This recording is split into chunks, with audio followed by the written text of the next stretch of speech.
He's Tim. And he's Sam. And this is Cinematators. And tonight we're doing 4 of our favorite scenes from the hit movie Tombstone.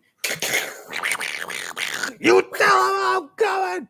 Bad hell's coming with me. You hear me? Hell's coming with me.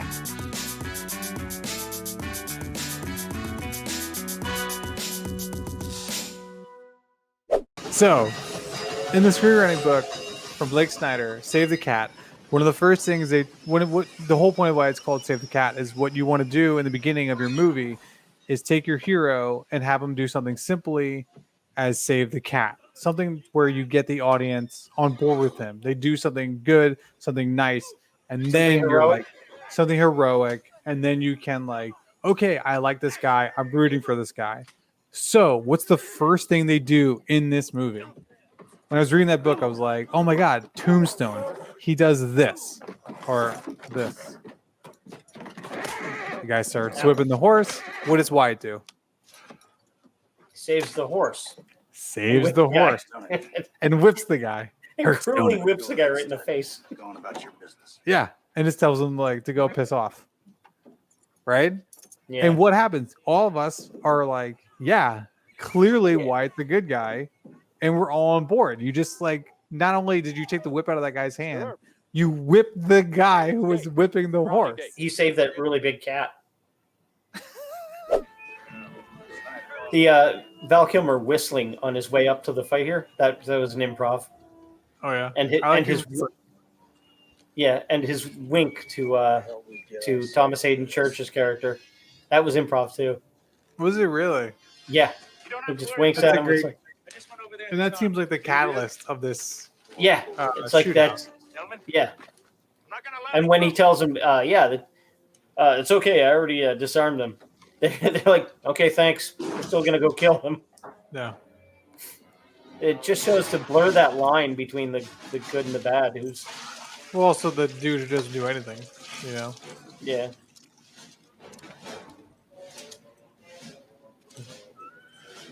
Can't believe that's Stephen Lang. Yeah, right. So some people say, yeah, the Earp boys, they were just walking in looking for a fight. Mm-hmm.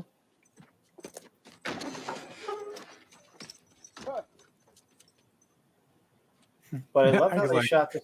Yeah, that shot. I was going to say, keep going. No, I was going to say the way this is shot, they do it almost real time. How it went down, because it happened so quickly. It was not a big fight, and not people diving behind barrels and behind taking cover. It was just shooting. There's your wink. And then he's just like, "Oh shit!" Yeah. Yep, it's going down now.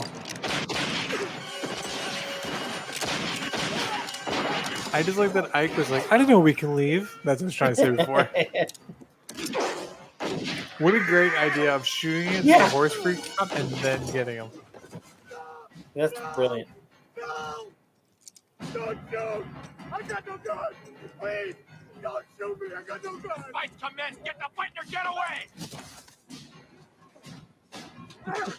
Hey, shut the door!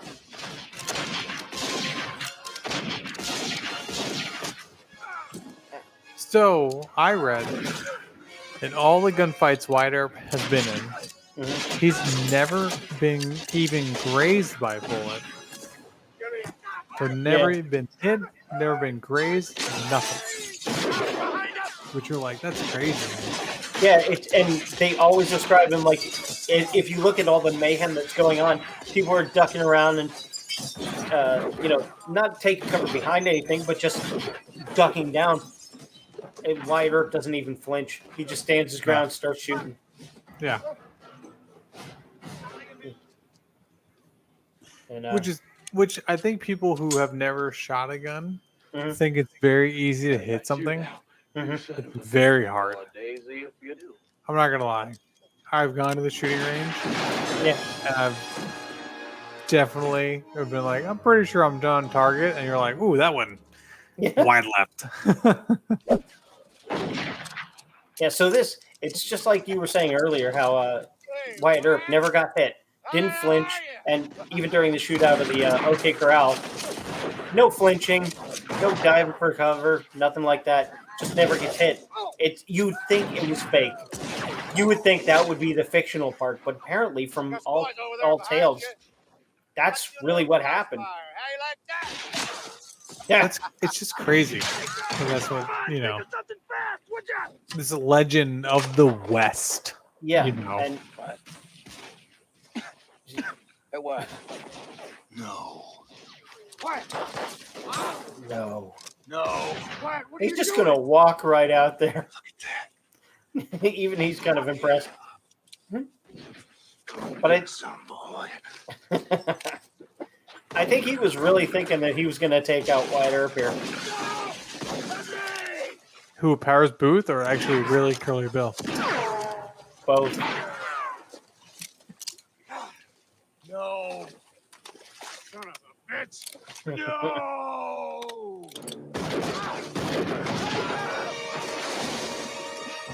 That's how it went down. He just walks out into the middle of the river. Nope. Oh, really? Yeah. He That's seriously crazy. did that. I know that they have people recorded from being there, from witnessing it, saying, yeah, that's what he did. He never been hit before, never got bullet He never grazed got him. nicked. He never even got nicked. And then he just walks out there. It's almost like he made a deal with the devil. Wait a minute. I wonder who played the devil. Josephine. I'm your huckleberry. That reveal. Just, they have him come up and the edit between showing Kurt Russell and then showing him in the shadows like that. You kind of believe. You kind of think, oh, there he is. Okay. Oh, I did not expect that. Last time we saw Val Kilmer, he was dying. We started a game we never got to finish. Play for blood, Hey, for remember? blood. He's calling back all his lines. Well, the funny thing is like there's in this movie, you have Mhm. this story, of these Time real people. legal. The only person who could take Johnny Ringo on is Val Kilmer, or is this Doc Holliday. Like, it couldn't have been Wyatt.